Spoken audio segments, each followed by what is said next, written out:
Hey, stop. No. Hi, everybody. That was my dog barking. Sorry about that. Um, hi, everybody. I'm Duke Mason. This is the 8th episode of Duke's Download. And I'm so excited that Kathy Valentine from the Go-Go's is here with us for today's episode. So she just sent me a request to join the conversation.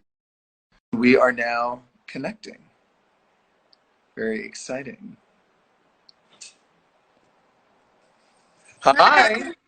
Hi. How are you? Oh, I'm so close. I'm trying to get that perfect little ratio. You look great. I love that. Is that like a tapestry behind you? That's my big souvenir from Egypt. Wow.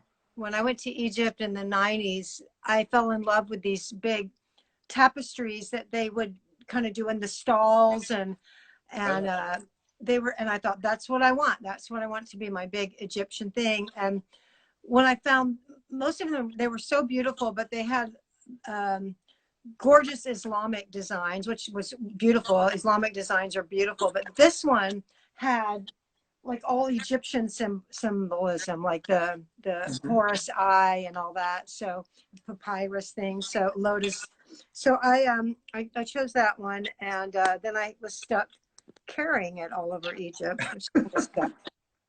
Sounds like my mom, like, when she finds things like in Egypt and like, souvenirs, she ends up carrying it, wherever she Yeah, goes. yeah, you're like lugging it over, and then you're cursing the whole time. But then once you get it home, you're so happy that you went through that crap. So, because Totally. it's It's like worth it. I just get so much pleasure out of it everywhere every time I look at it. I'm like, it reminds. I think the things you buy when you are on a trip Hmm. are like more special than just buying shopping at home. Oh, yeah. No question. But no, Yeah, I'm so happy to see you. I Um, know. and I did. go Go ahead. ahead.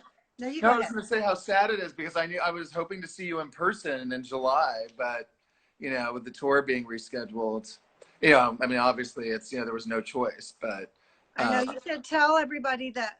Well, they probably already know but pretty much the last several tours we've done, you've been there, mhm. and it's just really fun. And then a lot of times in the earlier 2000s too, and it's One thing just I real. went to mention was how much fun we always have, especially like, do you remember the God Bless the Go-Go's tour when I was on the bus when I was like 9 years old? And those are some of the best memories of my life, being on the bus with you guys.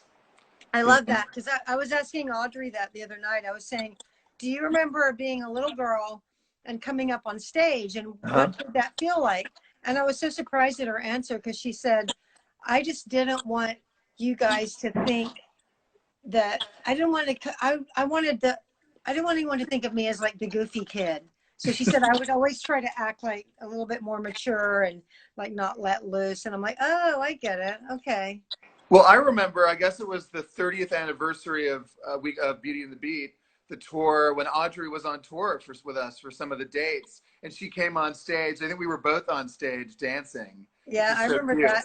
I think But to I'm think sure now, there's video of it. yeah, yeah, exactly. But to think that that was now 10 years ago, and that she is now, how old is she now, Audrey? 17. 17. I mean, that's mind blowing to me. Because now I'm getting to the age where I remember people when they were like babies or kids, and now they're adults too. So it's like when that starts happening, it's a weird experience.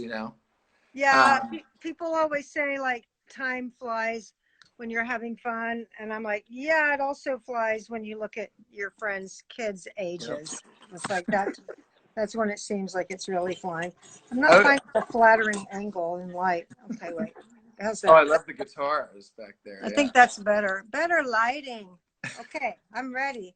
No, but it means so much that you agreed to do this, and Are you obviously, kidding? I was waiting for you to ask me. I was like, why doesn't he well, ask me? Why well, don't I want to be on Duke's Download? Well, because I figured that you were so busy. I know you've been doing a lot of promo for the book, and I've listened. I watched the Book Soup reading, which was fantastic and really cute. And I listened to the.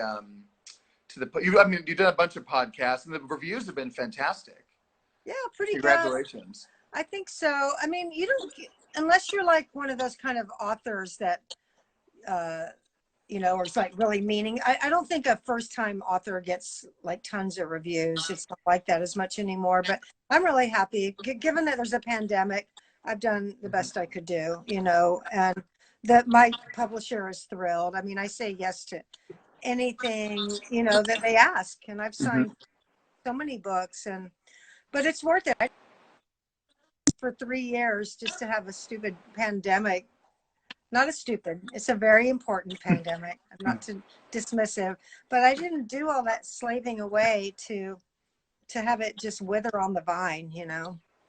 So I'm doing as much as I can. I've just been No, I editing mean, that chat with Kathleen because it was so long, and I'm just trying there's to a do a delay or highlights connection. reel so that people. Is there a delay now? I think, yeah, I don't know if I think it's it's like you're okay now, I think, but there was an issue for a second. I think you're fine. It's weird. I've never had that, but I could try going. I think you're good now. I think we should be fine. I could try to get a Um, better. Wait, I have a route. I have a second router. I could try to get onto. Should I do that? I think you're okay. I think it should be fine now. Okay. Um, but no, I mean the Washington Post, and I mean I know someone actually just mentioned that Howard Stern, which I listened to, mentioned it on his show the other day. So I mean, I think a New York Times. I mean, you've gotten a ton of great, response from what I've seen. So congratulations. Thank you. And Was it I, weird? Was it weird for you to read it? so I honestly, I was so impressed by the book. Not only was it interesting for me because There's obviously your I have. mom. Hi, Belinda. Hi, Belinda. Oh my Hi, God. Mom. And So, my dad's on too. oh, That's cool. nice. Hi, Morgan. But no, I mean you're an incredible writer, and just putting aside my personal connection to it, not only is it insanely like, I mean, you've had an unbelievable life, and I've known you for my whole life, and yet there are so many things that I didn't know about that were. I mean, some things were really difficult to read and to hear, and emotional, and the way that you described those things was really powerful. But also just and it's riveting and it's super entertaining, and some of those stories which we'll get to because I have a few tidbits I wanted to highlight. But no, I mean the book is fantastic, and Thank you you. should be really proud of it. But Yeah, I wanted to make sure that because, obviously it wasn't to document the story of the Go-Go's or be the Go-Go's historian or whatever, but I so I wanted to write more books. That's what I would like to do in my 60s and 70s is write more books. So my biggest goal was to just do a good enough book that I could keep doing it, that I could get permission or get, another book deal to do another one. And that was my biggest goal. And that's why I knew it was important to tell, tell things, put blood on the page mhm. without being open gaping wound. No, I know what you mean. I mean, it's super honest, and it's very cinematic. I mean, I was picturing as I was reading. I mean, it felt like an epic, and to tell this story starting where you started in Austin. What I thought was really interesting too was just from the beginning of the book is you were actually not a punk musician really when you started. You were like a rock and roll musician, and I found it interesting that you arrived in LA and you sort of just fell into the punk scene. It wasn't like you were a punk really, right? You were more of a traditional rock and roll Well, musician. it Start was off with. actually in England that I discovered punk rock, and the way it affected my ambitions was that, like, while the other go-go's were looking around in a punk scene going, hey, we can do this too, we can be in a band, I was Mhm. already playing music. But what it gave me permission was I don't have to play as good as Jeff Beck. I don't have to be as good as I don't have to be like a virtuoso. I can do this Right. now. I can, because I thought you had to be just a certain, all the bands I looked up to weren't, Hmm. they weren't raw, and they weren't the Ramones. Hmm. And when I discovered punk rock in England in 1977, I came home and started the first punk band in Austin. Hmm. So, and that was in 78. So it's kind of like a parallel. While Belinda and Jane and the other original Go-Go's were starting their band, I was in Austin doing my band.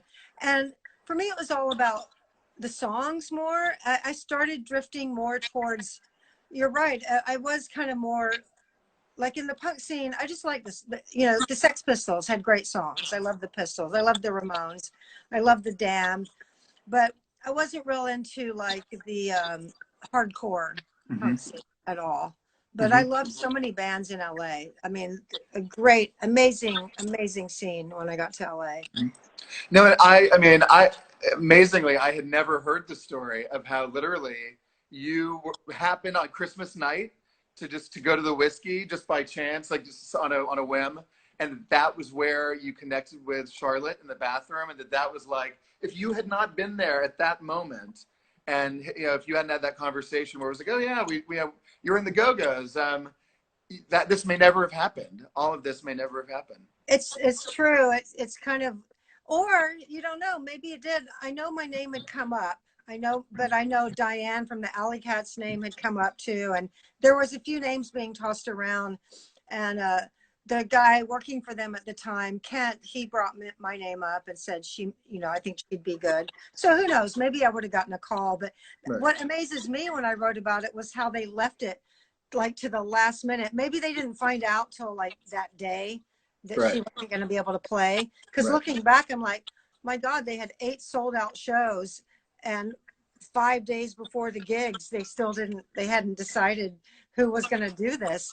So maybe they didn't know until that day, but I didn't really realize that till I was writing it and putting the timeline together. I'm like, man, they left it till the last minute. And I had never had such a concentrated, intense focus. I mean, learning those songs was like, Right. So you had to learn them all in 3 days, right? yeah, 3 days, and then we had 2 rehearsals. 2 rehearsals. Yeah, 2 rehearsals. Now the Go-Go's can't even like go do anything without like 12 rehearsals. But back then I was like, 8 sold out shows, whatever, 2 rehearsals, fine, new bass player, whatever.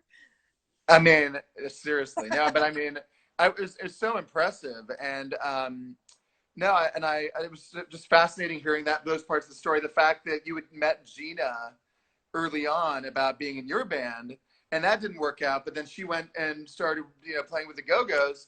I mean, what are the odds of that happening? Yeah, too? and I really liked. I'm just as a person, as an aware person, one of my favorite things about life is being aware and noticing all the things that are seemingly coincidental, or you know, the intersection of random chance and divine order, and what's meant to be and what do you cause to put in. I love just that awareness, and that it's very magical. It's a very magical part of life, and noticing it, and not everyone does, and it's such a wonderful, lovely thing to notice. But yeah, the fact that Gina and I had crossed paths, and she didn't realize it at first. When I first walked into rehearsal, I didn't realize who she was. It took me a while. I think I heard her speak was when I was like, I know that voice.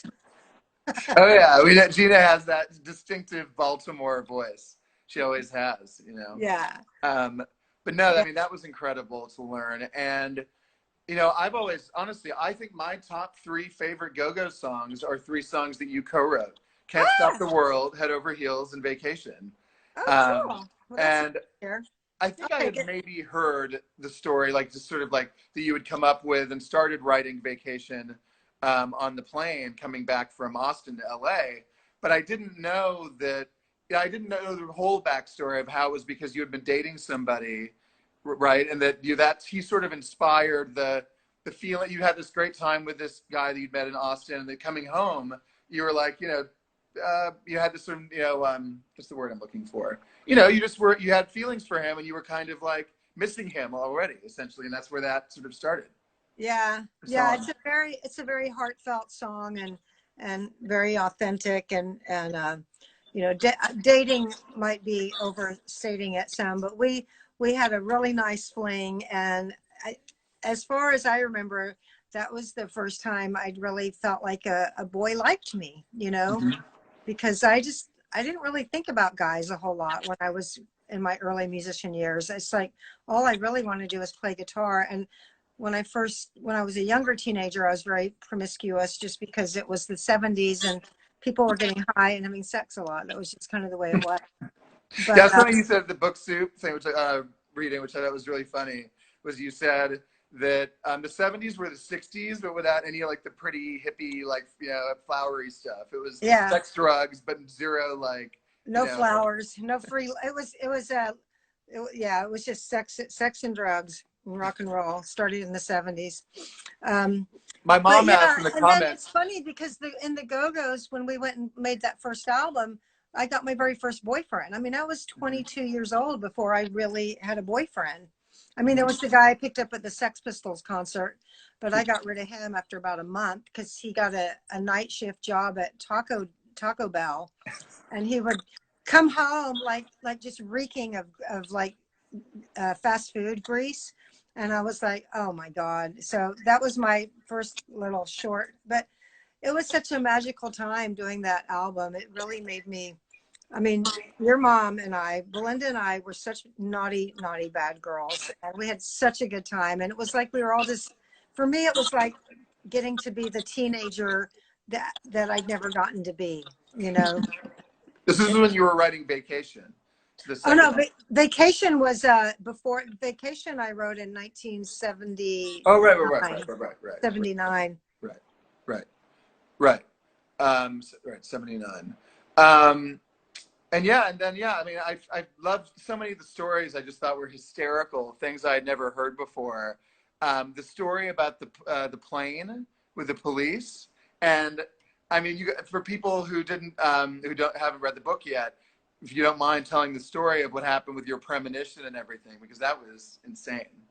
Well, it's also funny though, because I just want to say that I hadn't read your mom's book in a long time, and after a little bit after mine was done, and I I found I found Belinda's book on my iPad, and I started just kind of going through it again, and I was amazed at how many of the same stories we told. You know, I was like, because I think she talks about the plane too on fire, but yeah, what happened was the police invited the band to fly on their private jet from one city to the next. And it was one of those things where it was like a 14-hour drive as opposed to a 2-hour plane ride. And I just started feeling really creeped out and having this premonition. So I was like, I'm not going. And I rode on the crew bus and everybody else went on the private jet. And I just had a really bad feeling about it. And I'm like on the horrible like luggage bunk, because on the tour bus, there's always one bunk where everybody puts their bags, and our bus was packed full of the crew. So I was like all crunched up with their disgusting bags and stuff and like really miserable, but kind of like, well, at least I followed my instinct. And then we get there and everybody's fine. And they're like, hey, you missed it. And I'm like really mad at myself. And then we get another chance. We get a chance to go the last tour the last date from Phoenix to LA. And so on that one, I'm like, I'm going for it this time. And we ride to the private airstrip and we get on the private jet. It's my first private jet. So I'm just like, oh man, this is the best thing in the world. Normal flying sucks. And we start going taxiing down and Sting just screams. He's like, fire, fire. And you could see the flames like whipping around out the window. And it was like complete hysteria and panic. And the plane rolled to a stop. And And then my favorite part was when you wrote that my mom like hurled herself like out and pushed everybody, and I was like, oh my. I mean, I could totally see it. We were like furniture. We were like stuff in the way that like, but that's important. Survival. But I love that you guys were like, I mean, like over the years, you would retell that story. Like, oh, we laughed so much. We were even laughing afterwards. We were like, you can imagine Gina like, Jesus Christ, Belinda. I can totally hear it. Yeah. We were laughing from the minute we got off the plane and we survived. We were laughing and making fun. No, I mean, and the book is full of so many, I mean, insane stories. Like, I mean, when you did mushrooms the night before the Tower Records signing, and you No, were it wasn't mushrooms. It was like the strongest LSD. There was this guy that had a store on Melrose called the Soap Plant, I think. And I guess I shouldn't be outing him. But anyway, he had like the strongest LSD in the world. And I hadn't done LSD since I was a teenager, when I would like take these little tabs and like slice them up with a razor blade. And so I had no idea what I was getting into. And I was all, you know, my boyfriend's band, but my, wait, oh, the Rockettes open. My boyfriend wasn't in the Rockettes yet. So we had this rockabilly band open at the Palladium, and I went off. Somehow I ended up at Charlotte's. No, this was before Charlotte. It was at Peter Case's house, but it was before they were fully dating, I think, because Charlotte wasn't there. It was just me and like 3 people. It was horrible. And one of our favorite stories too, because, and it was your mom, it was Belinda that was like, I can't believe you were so stupid to do acid. And I'm like, ah, because I loved the band and I felt like I had blown it and done something, like to have people mad at me. It was just horrible, but it was really stupid. And I would have never done it if I wasn't drunk. And that's the thing, you know, when you one drink, thing leads to another. yeah, when you drink, you're just kind of like, you're open for anything. So yeah, I mean, so you had started the night before, and then it kept going all night, and then I love you were talking about when you were in the store, and like people were talking to you, and like, and you could barely like, you know, Oh, it was talk or just, sign and I records. was standing next to Charlotte, and somebody would, because we were going on tour the next day, and somebody would go like, "Have a nice trip," and I'd look at Charlotte and go, "How do they know? How do they know?" And she'd like, "Kathy," because Charlotte was always very calm. "Kathy, we're going on tour tomorrow." But the worst part, of course, you know, everybody's so much the same people that you've grown up and known. So we have to do these photos after like signing records for hours and hours, and we had to stand, for some reason we had to stand on chairs to like, for the photographer to get our whole bodies or something. And Gina looked down at my feet and she screamed in front of a crowd of people, "Look at Kathy's feet, they look like ham hocks." And I looked down and my feet did look like ham hocks because I'd been standing on them for like hours, and I had these red patent leather stilettos on, and they were all swollen and kind of bulging out of the shoes, and the whole place was like looking at my ham hock feet. And she Oh my god! and she's just like pointing, screaming at my ham I hock. can totally imagine. I can totally hear Gina doing it too. Of course, like, totally unbelievable. No, but so I mean, there's someone wrote like, don't give away too much. So I'm like, I won't be Oh, too specific about too many other anecdotes, but there are a lot of stories like that. yeah. Well, the ham hock story isn't in the book, so everybody just got a bonus. Yeah, right. Well, yeah, exactly. That's a little bonus feature. Um, yeah, but no, and so yeah, a lot of it's very the book's very entertaining. It's very funny, but I also think, and you know, I mean, like my mom is political, Jane's political. I mean, I know everybody in the band has a, you know, strong political point of view, but you're like, you kind of even talk in the book a lot about how, not that you were a feminist or that you guys were trying to be political, but that, you know, you always had a really strong sense of you know, the role that the Go-Go's and that you had in terms of pushing boundaries for women and the adversity you face in that regard. And yeah, I get a sense that maybe out of everyone in the band, you're the person that's been the most consistently like political and not afraid to like, not I don't just mean political like in a supporting candidate sense. I just mean Yeah. you've been very, you've talked a lot about how you felt sort of a role in terms of the progression of women in music and, you know, dealing with the sexism and the misogyny. But so you talk a lot about that in the book. Well, yeah. I mean, I think everybody has been. I mean, I think everybody's been, especially as they got older and more feeling that responsibility to give back a little. I think everybody in the band has done that. I think my mom was like die hard liberal, like die hard, like, um, I mean, atheist, like just die. And so I was, and she was a student for a long time. So when I was growing up, there was a lot of very liberal academics hanging around the house a lot, and always, you know, talking about uh, the war and this and that. So, but I kind of sometimes I wish we had done more. You know, sometimes I wish, but in a weird way, what people don't realize, especially the Republican Party, they really have kind of taken that era and made it to be some like, you know, beacon of wonderful stuff. And it was really a lot of really bad stuff was going on when the Go-Go's were at our peak. There was, you know, AIDS was being ignored by the government, and you know, all the social programs were cut, and people were on the streets, and mentally ill people. That's when homelessness really became a huge problem. And I think And you talk a sometimes little about that in the book. That's right. You mentioned the Reagan era and all the stuff that was going on. yeah, and you know, and I just, you know, sometimes I think sometimes I wish we had been a little bit more active about that. I mean, because in the 90s, all these bands that were inspired by us, like L7 and Bikini Kill, and a lot of the Riot Girl, I mean, they were really politically active and doing stuff for women's rights and pro-choice and being very inclusive. So I'm glad that they could take our success and inspiration and have it kind of be the fuel to their own bands and their own music, and their way of doing things was to be very active. So in a way, sometimes I feel like we were kind of, you know, opening the door for that. But No. yeah.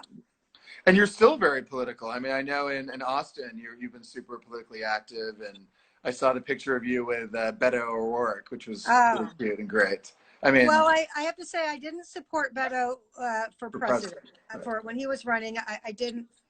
What I really wanted, if he would have just asked me and listened to me, I thought he should run the Democratic Party, because I think we really need a uniter, and I think he's very good at uniting people, and I think he's very enthusiastic, and I think he might have kind of started taking some of that corruption feel and that kind of, you know, I just think we need leadership, and he would have been good. But I loved when he was running for Senate, and it was really disappointing because I felt like we were really close to getting him elected. Yep, absolutely. Come on, Tuck. But so you've always been, so you said your mom was very politically engaged. So you've always been passionate about politics. Is Well, that different, you know, different degrees. I mean, I think I'm not passionate about our candidate, right? but I am going to do everything I can to, I'm going to start, I'm free this fall, this summer, this fall. I am free to do my part to try to unite people. And, you know, there is time for all the changes that we want to happen. There is time for that. But right now, there's no rules at all. Anything is acceptable, and we can't play by our rules anymore. It's like, I look at it like when you're driving the car, you get to decide what music is played, you know? And the way it is now, it's just like, we don't get to have a choice. What we have to do is we have to get in the driver's seat, and then we can start, and we have to get in there the only way we can, and that's to unite. That's just the way I look at it. Who did you support someone publicly, like for president before in the primary? Oh, Warren. Yeah, Okay, got it. Yeah, Elizabeth Warren. Yeah, my mom was for Bernie, but yeah, I mean, it's like, it's the same thing where it's like, irregardless of who would have won the nomination, so you got to get behind whoever that person is. I would vote for, you know, George of the Jungle over Trump. I'm appalled. There's an amazing podcast. I think it's called Gaslit Nation by Sarah Kendazor that is just phenomenal. I encourage everybody to listen, and she lays out very succinctly and clearly how this disinformation and because Russia, they couldn't beat us in science, they couldn't beat us in economics, they couldn't beat us, they could not. The only way they could take us down was to erode democracy and science and education and truth. So, and they can't compete economically, they can't compete you know, when it comes to in military, you know, all that kind of. The one area where they were smart was cyber you know, Oh, and undermining democracy and you know, institutions of government. Yeah. it's true. And I was thinking this morning, it was like, it's so weird because in 9/11, we knew it took 10 minutes for everyone to understand very clearly that nothing was ever going to be the same. Mm-hmm. In 10 minutes, we knew that millions were going to be traumatized, that Mm-hmm. thousands were going to be poisoned from toxic waste and stuff, and dead from the what happened. We knew that our security, everything was going to be different. We knew it in 10 minutes. But this has been a very slow thing. But, you know, along with the coronavirus, with COVID-19 and what's happening politically and what's happening economically, it's so weird because, you know, I don't think anybody knows what is going to happen and what the ramifications are going to be and what it's going to be like next month or in the fall or at the end of the year. So it's a very weird time, and that historically the earth is, you know, humanity and our planet has gone through huge things. I mean, there was, you know, when you just think of like the Great Depression to the Second World War, and prior to that, I mean, it's just like horrible things have happened, but not in our lifetimes, you know. Yeah. I'm really so grateful that there's young leaders like you, that there's the generation that my daughter's in. I hope that, you know, our generation got to have a pretty smooth ride, you know, up until what's going on now. Right. And it's distressing for us. But then I go like, hey, we got a pretty smooth ride, and, you know, let's see what happens. Absolutely. Not that I'm all gloom and doom. Anyway, do you want to take questions? Well, I was going to say also, someone actually mentioned in the comments, and I wanted to bring it up also, is the soundtrack to the book, because that's something that, you know, that I haven't seen very often. I thought it was fascinating. I think it's an amazing, you know, album in itself, even separately from the book. But maybe you can talk a little bit about how and why you decided to do that, in addition to the memoir. Well, I worked really hard on the book, and by the time I was done with it, I was just dying to do music. I just hadn't, you know, the Go-Go's don't do a lot. My band, you know, wasn't doing anything. I was just dying to do music. And plus, you know, I kind of realized like I had put all my effort and energy into a band my whole career. And, you know, I just started feeling like maybe I need to put some effort and energy into being me. What would that feel like, you know? I've written a book. I'm kind of exposed. I never really wanted the spotlight. I loved my role, you know. And I just Well, it's really interesting, actually. But another part of the book I found interesting, because obviously I didn't really know about, you know, the journey that you went through after the Go-Go's ended. And I love World's Cutest Killers. That's like the best band name ever, I think. We took that from a headline from a newspaper. But yeah, it was hard. And I've had a lot of bands, and they've all been good bands, but only the Go-Go's has been successful. So I feel very successful as a person, you know, but career-wise, I've struggled a little outside of the Go-Go's. I've never had anything else really work out for me. So that's another thing I'm excited about my book, because I thought, you know, I want another feather in my cap. You know, I'm so proud of what we did, and I'm so proud of the Go-Go's, but I don't want to be defined only by that. And I don't think anybody in the band really wants that.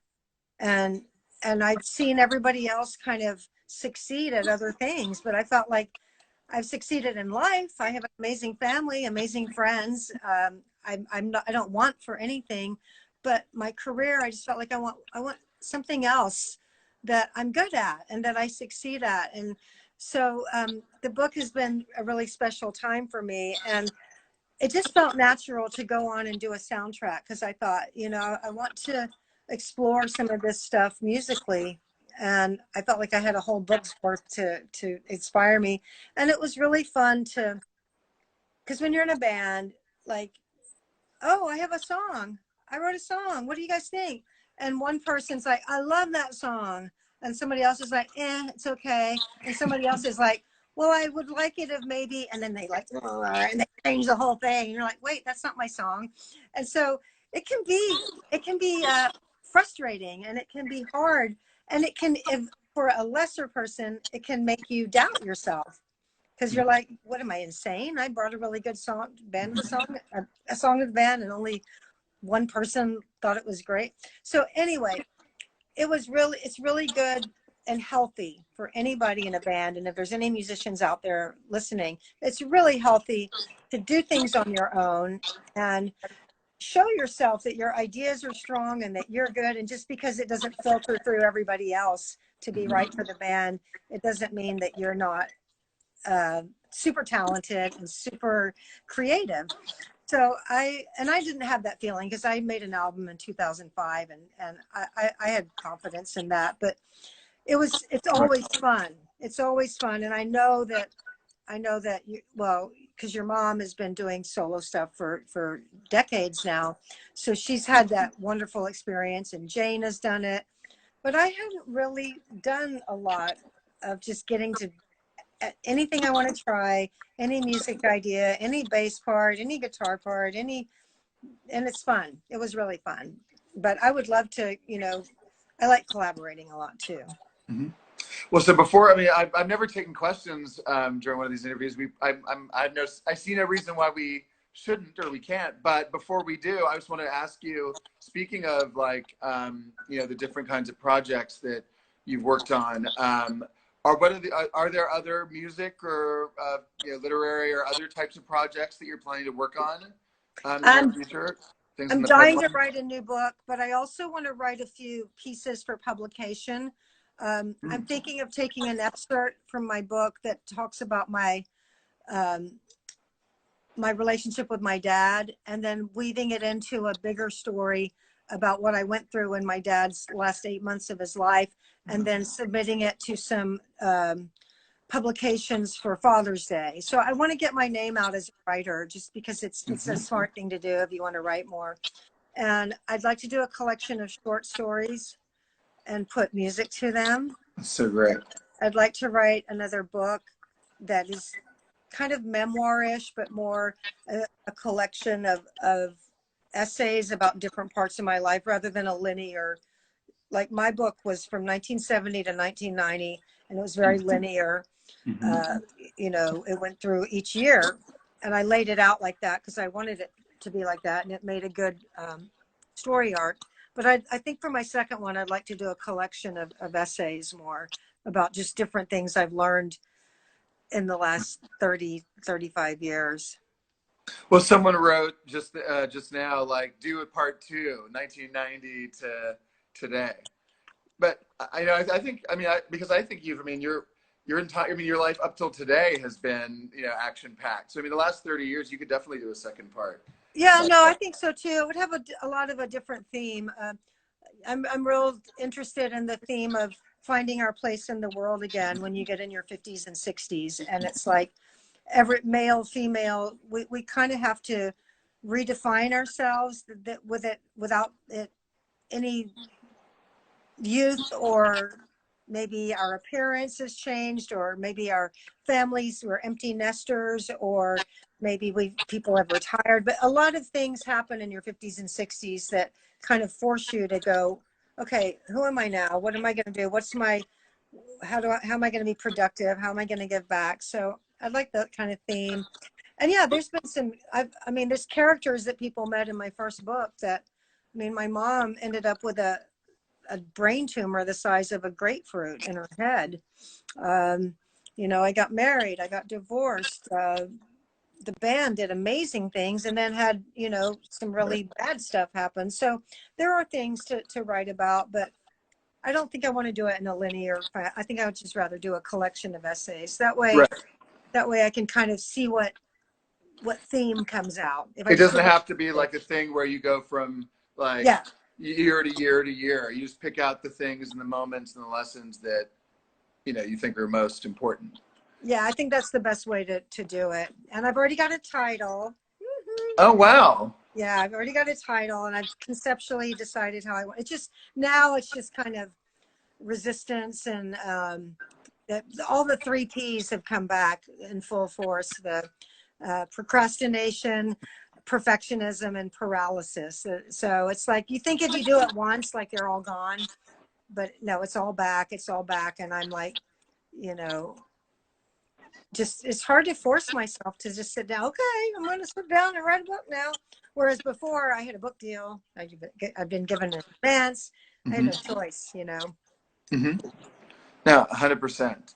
And now, so I'm sad that I won't get to see you in July. And I'm also sad that, you know, I'm assuming there was going to be some kind of premiere for the documentary, had we been able to get together in person. But now, at least we know now when you know, the public's going to get to see it, August 1st. Yes, and there was, in all of this coronavirus, there was one day that I really fell apart. And because I look back and I was like, this week I would have gone to New York. I would have done a book event at the New York Public Library, which was super prestigious, with a fantastic, very serious writer. The very next day, I would have gone to the Tribeca film premiere of The Go-Go's, where we were going to announce our a theatrical release and a worldwide theatrical distribution. Major. I mean, that is a huge thing that's just gone. It's off the table. And so the theatrical release was going to happen, but because of COVID, that fell apart because they can't release it in theaters. Yeah, we were gonna have the premiere, and then there was gonna be I don't want to say the company because maybe I shouldn't, but a major worldwide film company was going to announce that they had bought the rights for worldwide theatrical distribution. Huge party. The band was going to play. I can let that cat out of the bag. The very next day after that, so I've already done public library, that big thing. The next day I was being flown back home to do a private event with Matthew McConaughey, where I did a speaking thing, and they were going to buy 250 books. And then I was going to fly back. So this was like day, like bam, bam, bam, bam. And that was the one time that I was just like sobbing. I was like, this was going to be one of the best weeks of my life. So, but you know, it's hard. I'm sorry. It's hard to go, you know, but then you go, okay, you have everything. You didn't lose your job. You didn't lose your health. Nobody, you know, I'm not on a fucking ventilator. You know, it's like, you can't even like be sorry for yourself because there's so much worse thing. I didn't lose my business. I mean, I have friends that have lost their businesses and they're gone, you know. And and I just found out the other day that Mike, the bartender from Dantana's, died of COVID. He's been there like 53 years. Well, he died. I didn't know he died. I'd read that. I didn't know he died of COVID. Yeah, two people that work there got it. So, wow. So bad stuff, you know, bad stuff. I don't know. Oh, and I'm going to be me and Audrey are taking a road trip to LA. Oh, wow. Yeah. Wow. As soon as we feel like it's a little safer. I mean, we want to avoid the airports and the planes and stuff. And she really misses her dad. So I don't know, depending on what it's like in LA, maybe we could have a socially distanced, coffee or something. I don't know what it's like there. I think they're still pretty locked down there. Austin, you know, people are being a little bit more loose. Right. Well, Texas, right? I think Texas has started loosening up a bit, right? I mean, like Thailand, where my parents are at, they're slowly starting to, like, you know, let restaurants, you know, go back into with a lot of, you know, restrictions and everything. Has that been hard for you to have no access to this going over there? Yeah, I mean, you know, we made a decision early on, like, okay, if I'm going to do it, I should go now. This was in like, you know, mid-March, but I felt like, you know, it would have been hard. I mean, you know, of course, that would be great to be with them, but we have FaceTime, and I mean, this is my home. I mean, that same way. I mean, they, I think, also thought maybe we should come here, but it just felt like, you know, they're safe where they are. I'm safe where I am. We talk like 5 times a day. So it's like, you know, it's okay. And hopefully in the next, you know, month or two, we'll be able to see each other, you know. But well, I hope I get to see you in person soon. I know. I want to see everybody. And I've kept in pretty good touch with your mom and the other girls, and it's been Mhm. a weird time, but yeah, I don't know. Soon enough. But in the meantime, we got the documentary. The tour is going to happen, but it's going to happen next year. So there's still Yeah. things to look forward to down the And line. I just want to tell any fans that bought tickets how awful the band feels that you're struggling with the ticket agencies. If we had a big bank account and we were an actual working band we would just go in our bank account and reimburse you all. That's unfortunate. We barely have enough money to start up a tour. So, but we feel really bad. And if we have anything in our power we can do to make sure that your tickets are honored or that refunds are honored. Belinda brought it up the other day, and it's just been something. My mom just wrote Ticketmaster sucks. Yes.